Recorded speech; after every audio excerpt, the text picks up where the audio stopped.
All right, we are live on Facebook and we are recording. I'm John Mercer, Chair of the Department of Kinesiology and Nutrition Sciences, and I teach biomechanics and endurance physiology courses.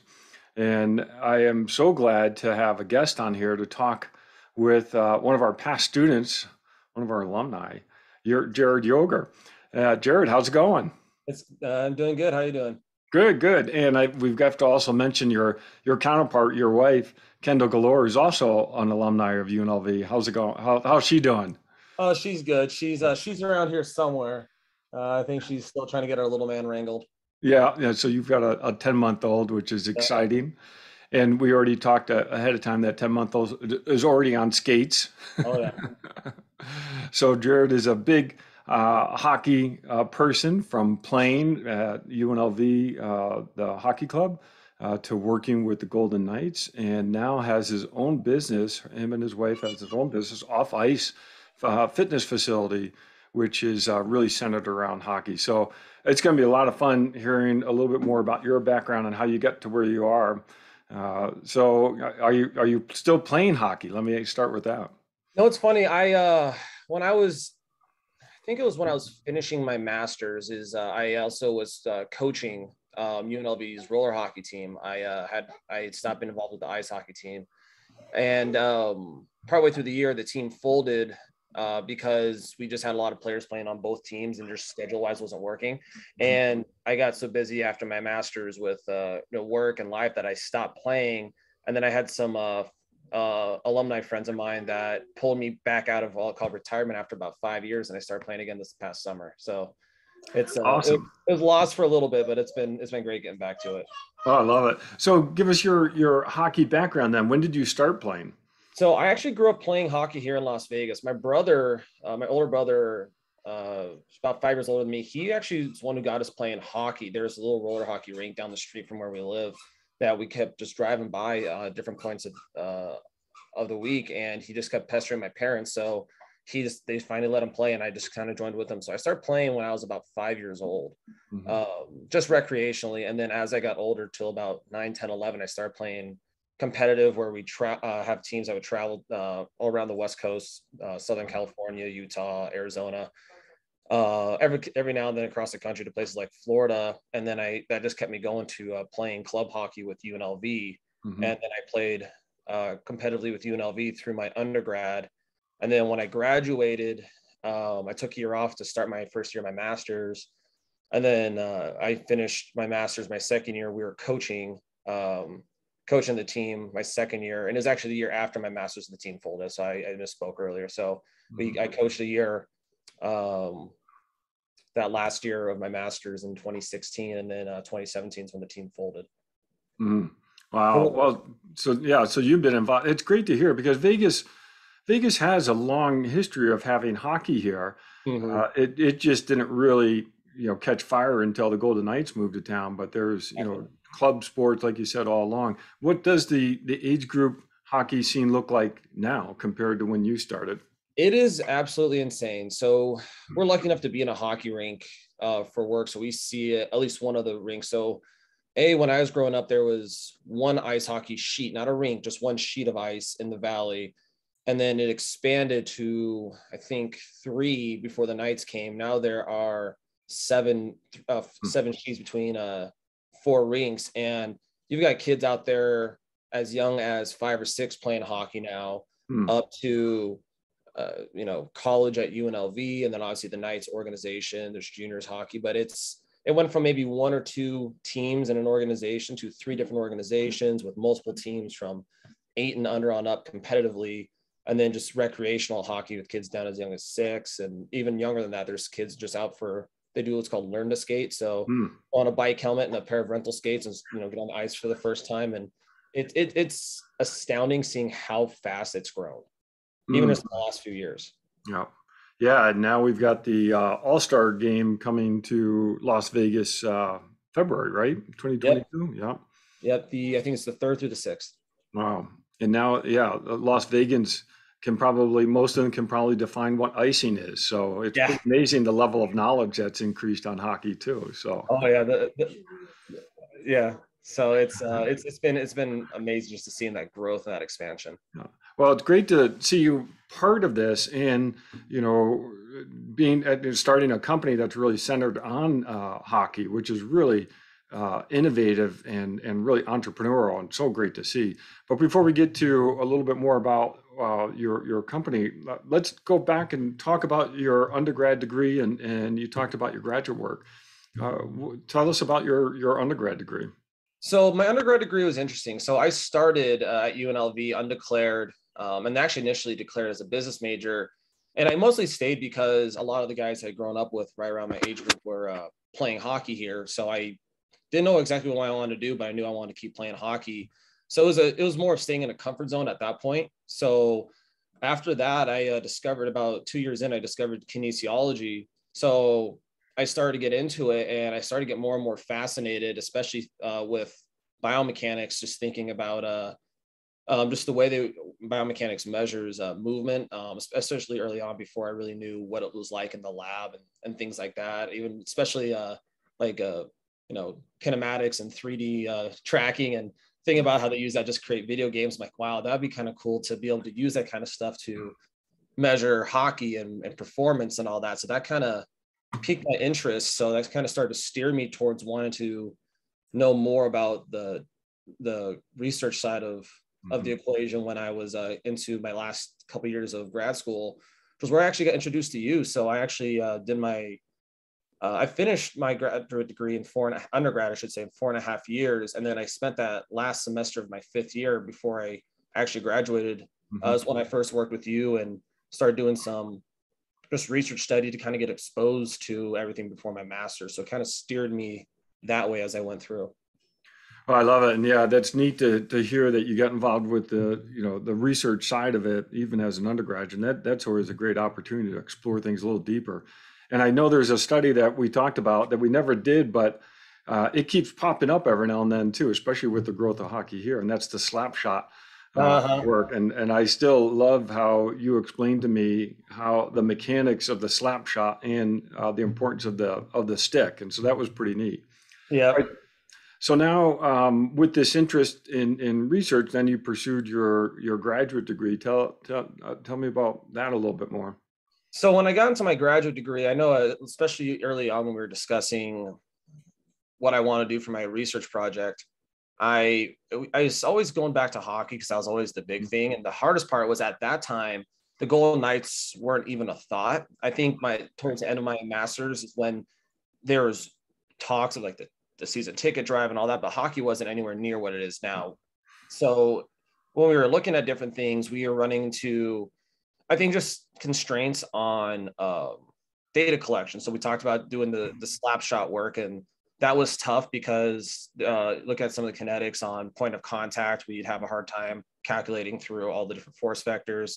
Trying to do some of the skating work, getting access to something that was a little more applicable was very tough based on just the limited availability of rink space and time, and obviously budget costs and things like that.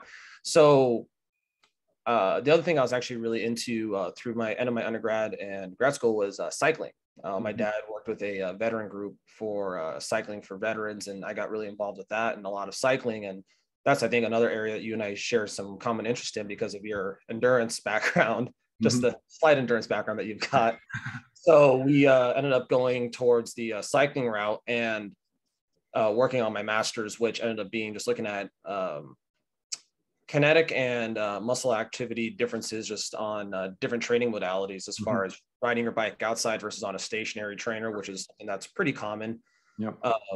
And just trying to get my mind's always gone towards thinking about training. That's like kind of where I was even in grad school. Like, how do you train to improve in areas? So that's where it was with that, and that's kind of what led me down that path to doing my master's on that.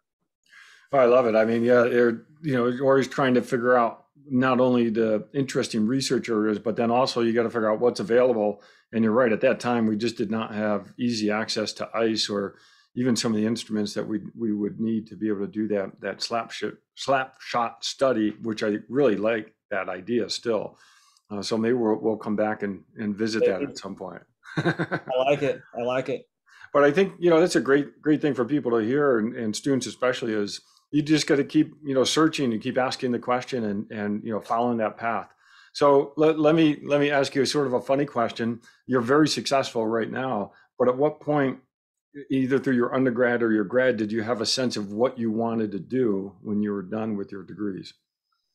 I think it was as I was getting partway through my master's, I had also, it's life. So I was going through grad school, but you still have to work and, make money. And my wife and I at the time were dating, just getting engaged. So there's the looking at what we're going to do life after school. And we had an interesting circumstance because she was also luckily going to school at UNLV, but she was a year behind me because of being in the athletic training program. So she had to do extra time based purely on getting her clinical work in.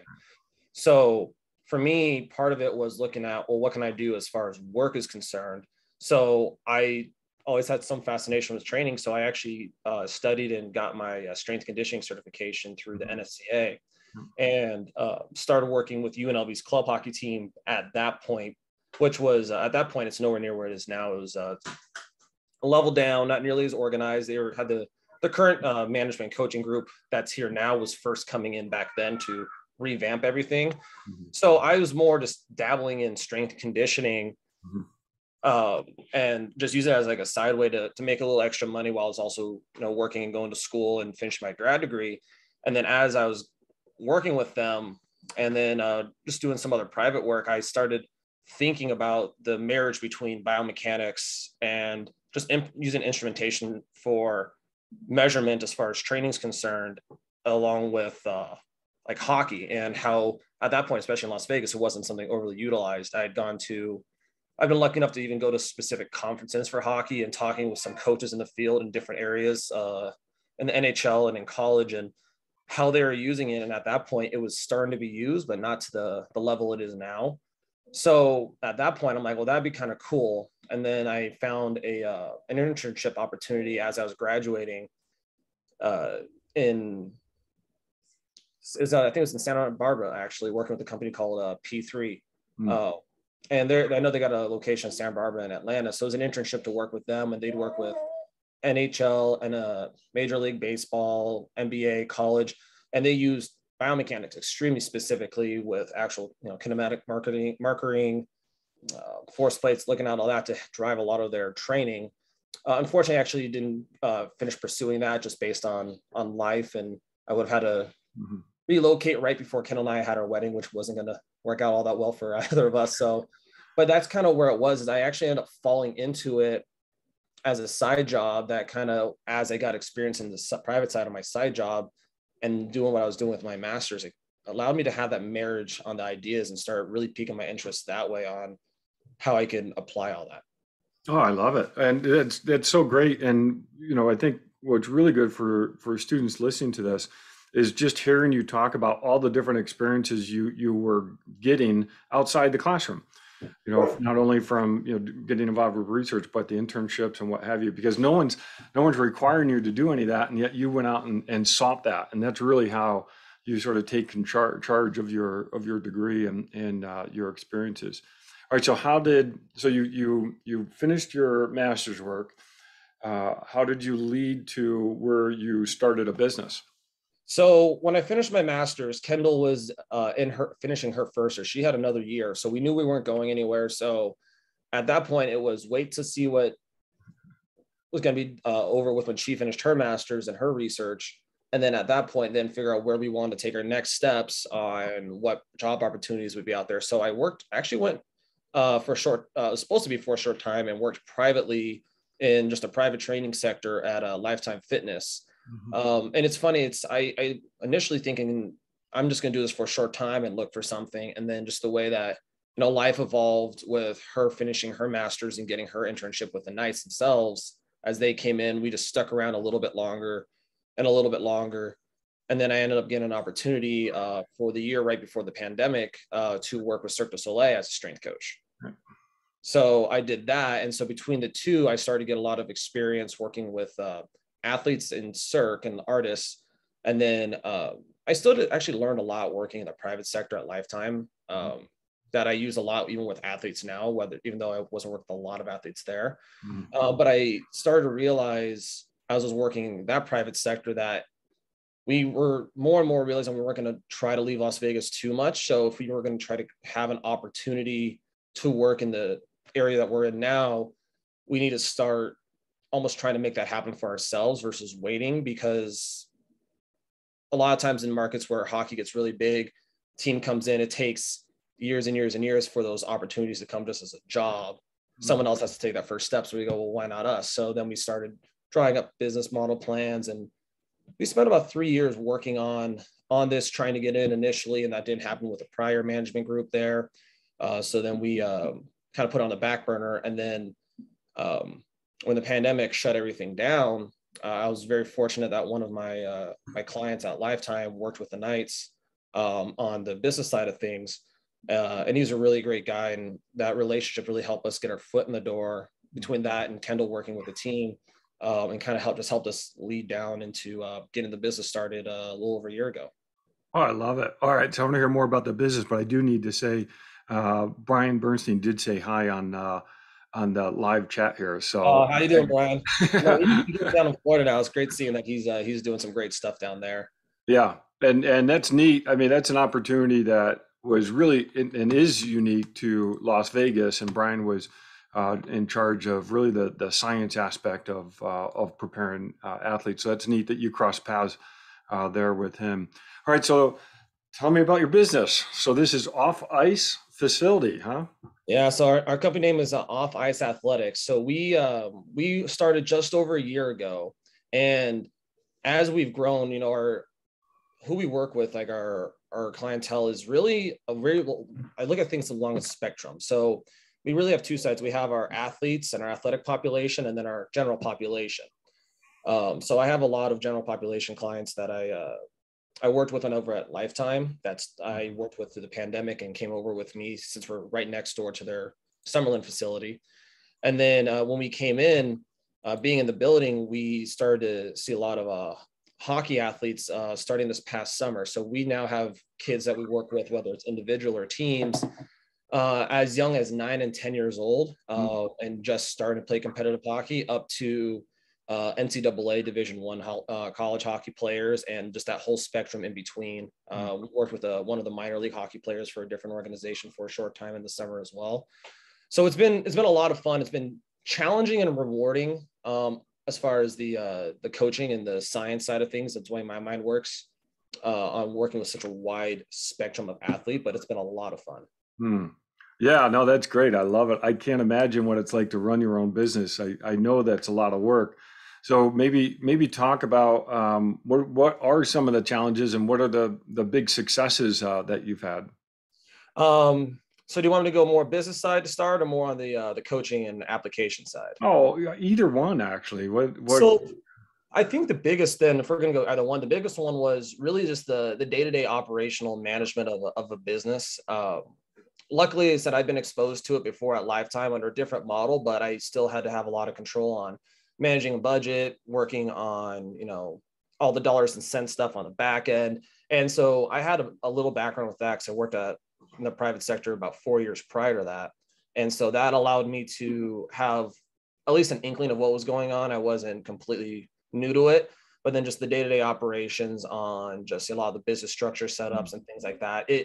It was a learning curve. So I think the smartest thing I did was I made sure that I would get advice and try to surround myself with people who knew way more than I did. So versus trying to take hours upon hours upon hours of teaching myself, I Mhm. tried to find people that knew what they were doing when it came to a lot of that stuff. And they helped me. So I'd hire people to help me with that, but I also learned. So I learned a lot quicker hands-on from someone than trying to teach myself, which Mhm. saved me a lot of time. Initially, I tried to do it all myself, and the time management was a nightmare. You know, you can Mm. ask, well, I was working probably about 80-hour weeks, and half of it was just me trying to teach myself stuff.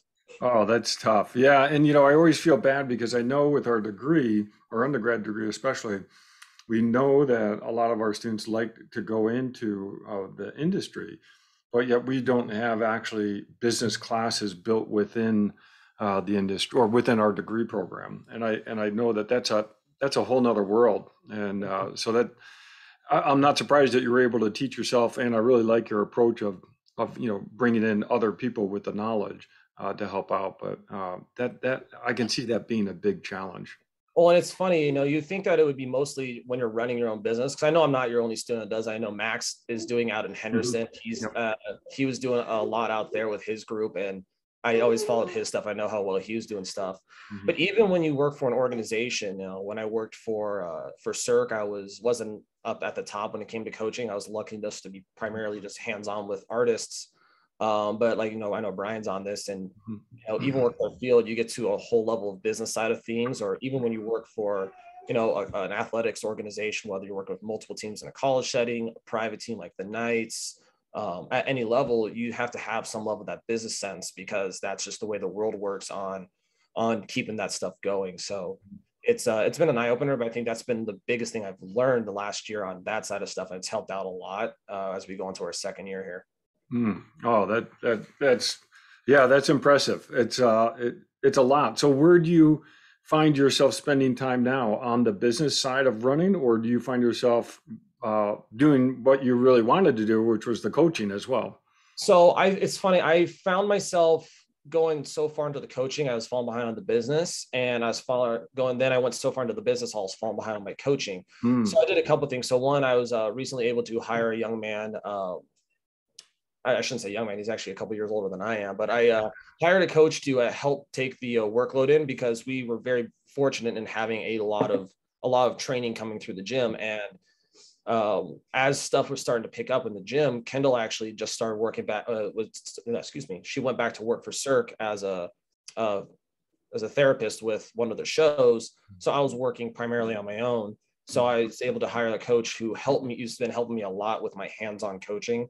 So I've been able to catch up on both my coaching and the business side. Hmm. And as I've learned stuff, I also kind of understood how to lay stuff out so I can time manage better, what I think was the best with all of it. So now I've been able to really get back into the manage the business side of stuff really well in Hmm. comparison to where I was, but I've been able to really get back into now my thought processing on coaching and programming and my education. I do a lot of podcast education right now. So my time in my car is probably the greatest opportunity I have to learn. So I do a lot of listening as far as that's concerned. So it's been a lot of fun the last about month and a half, 2 months, really being able to get back to the coaching side of stuff more detailed the way I like to. Oh, I love it. You'd never stop learning, do you? You just So always. the more you learn, the more you realize you need to learn more. Yeah, yeah, right. Oh, I love it. Okay, so now successes. Maybe do you keep track of the athletes that come through, and what clubs they play for and what they're doing? I do. So I've got a couple of kids that I worked with over the summer. I was very fortunate. One of them is playing juniors hockey. So my son's having a hard time getting ready down for a nap. So one of them was playing juniors hockey at a high level, and he just committed to a Division I school in Boston called Holy Cross.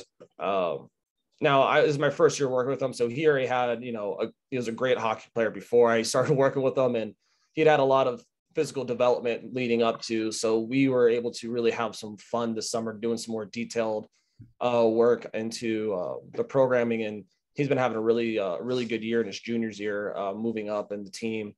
And then a second young man I worked with, actually two of them, both playing NCAA, one switch schools and is playing really well. He's trying to find some success on the stat sheet, but his game as far as away from that has gone up. And then the other as well is he's increased his responsibility on the team. So, and I stay in contact with them. So they're all back here for a couple of weeks for Christmas, visiting their families. So they were in the gym a little bit and catching up. So it's been a lot of fun to watch a few of their games and see their development and see that added responsibility and see them be able to handle it. So that was a lot of fun. I know it wasn't all me. Most of it wasn't me. But knowing it's had a little hand in it was really cool. No, that's neat. That's pretty neat to have an impact on their lives and what they're doing. And so that's going to be, that's going to feel special. Very Uh, much so. probably a different type of special than when you're the athlete, but now Mm-hmm. you're helping someone. Oh yeah. That's going to be really satisfying. Yep. Yeah, no, that one's been great. And, it's always fun to look at. And when I was in college, I always want to work with professional athletes or high level college because, when you're a coach, that's really where the performance starts being a big thing that matters on their lives. And you can really get into the details on, analytics and statistics. But we've been fortunate to work with a lot of different hockey teams as well throughout the season. So I'm working with UNLV's college club hockey team. I'm working with them as well. They've contracted me as their coach. And then I've got a juniors hockey team and then a lot of youth hockey teams through the Knights organization that I'm working with.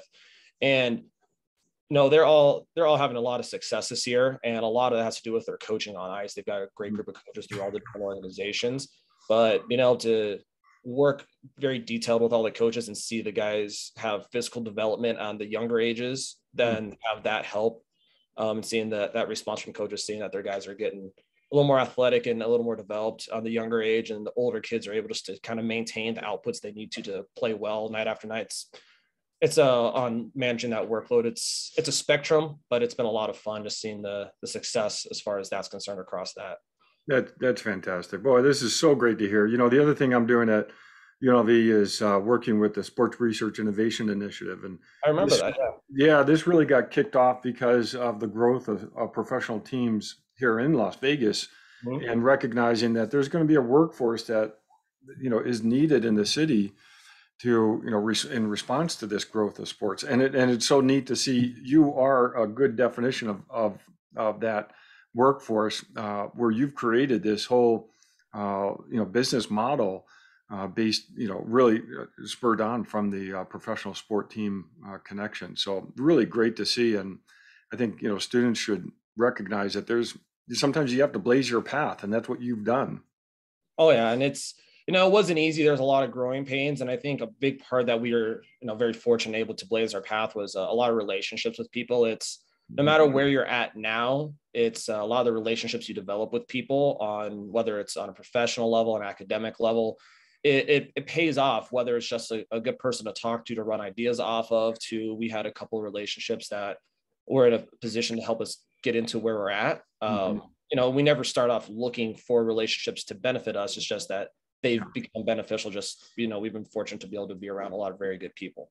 That's great. I mean, it's all about, it's networking. It's, getting to Exactly. know people and opportunities. Okay, so now, given the success with where you are now, and going through both undergrad and grad degree at UNLV, advice for students? Be open-minded as best you can, and look for learning, especially in areas you wouldn't expect to find. Mm. I think that's actually something that's driven me in what we're doing in the gym a lot more often. Is that a lot of the learning I'm doing right now, a lot of it's podcast learning or specific stuff, but it's actually not within people within the hockey field. Because of what I do, we have a different impact than you would in other sports, where there's a lot more carryover directly because of the specific nature of hockey, the way the game is played. It's a lot more open loop, open chain, a lot of impact, a lot of decision making, and a lot of variety across how the game can be played. Mhm. How we train in the gym, I actually have been learning a lot from people in elite track and field, Mm. believe it or not, on how they look at things, and even how I want to implement more science than I've been doing. I haven't been able to do a whole lot just based on, to collect data, you need to also be able to use it, and haven't had a whole lot of time to analyze. So how we want to be able to effectively add that in has been a big one. And then don't be afraid to ask questions. Reach out to people on email and just ask questions. Mhm. Said, I've been very fortunate, and I know Kendell can attest to herself. And even talking with some of my other mentors, it's they've got people that will reach out, and they're wanting jobs and wanting this and wanting that, and that can be a bit frustrating. But when you're just reaching out just to want to learn and ask questions, we all want to move the field forward, Mhm. because none of us are going to do it on our own. We all pretty much try to take what we learn from people who've done it before us and better than us, and then just try to take a next step. But we weren't the first people to do anything, so we always like to answer questions for that next generation and have them be better than the way we are. Mhm. Oh, I love that, and I love that. Look for learning where you would not expect it. That's such a great perspective. And but what you're doing is so unique, and I think that you are, at the front edge of building this facility really around hockey. But I'm sure that you're getting athletes from a variety of sports, Yes, we are. getting connected in there. Okay, so now I want to close with, how do you watch a hockey game now? Do you watch it the same way as maybe 10 years ago, or do you watch it with, this eye of, oh, they need to work on this strength or what have you? It's funny. Mm. as long as it's not a team I'm working with, I can still watch as a fan, Oh. and still get into that way. So we take my son to a couple of his first night's games, and I've been able just to go and watch as a fan, Oh. and knowing a few of the details about the players just from Kendall's time. Oh. It's been it's kind of fun to watch that way, but I don't really, if I watch that way, it's more of observation on, okay, well, if I'm going to watch this with guys that I work with, what do I then need to work on? Oh. It's more of the teams that I work with, especially like the higher level college guys, that it's okay, well, where can we make improvements during the year? And then also when I work with them in this upcoming off season, like where can individual guys get better? Where can we get better as a team? And initially I was definitely working a lot on trying not to look at it that way. I was always looking at things from a coaching perspective. So I've been able to find that switch where I can just shut it off and just enjoy it, which That's has good. been a lot more fun. Oh, that's good. Oh, that's good to hear. Yeah, because that, yeah, I mean, you've been involved with hockey for such a long time, and I see this going forward that way too. So, Jared, this is so great to talk with you. I'm so glad to catch up and see what you're doing. You and Kendall are just hitting it out of the park. This is really fantastic. I guess I should have used a hockey metaphor there, but yeah, this is really fantastic hat trick you're doing. So. There you go. We're getting it. We're getting it. Well, thanks for joining us. This is great for students to hear and other community members to hear what you're doing, because it is really impressive what both of you have accomplished. So thank you very much for taking the time to do this. Well, thanks for taking the time to let us come on. It was a lot of fun. Great. All right. Talk soon. Talk to you soon.